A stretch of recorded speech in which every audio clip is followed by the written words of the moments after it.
Oceans cover more than 70% of the world.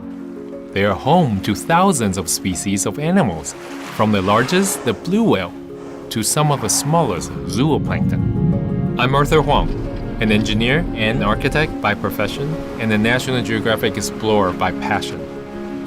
The continuous cycle of life found in the oceans has inspired innovations in robotics, medicine, infrastructure, and energy.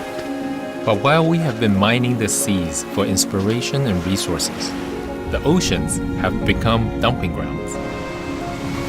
Plastic can take more than 400 years to degrade. We need to collect it and recycle it to give nature a chance to heal itself.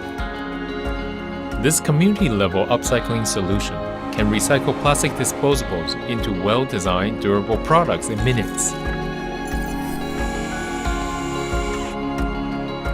As buildings account for nearly 40% of global greenhouse gas emissions, this engineering technology aims to reduce their carbon footprint by converting trash into building materials.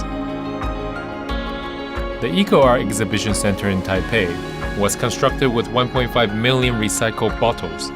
80 to 90% of this structure was built with waste materials. The technology has also been applied to modular classrooms built from natural and recycled materials. About 5 tons of trash can be repurposed. Innovative technologies inspired by nature are a positive step toward a circular economy. Together, we can create a better future for everyone.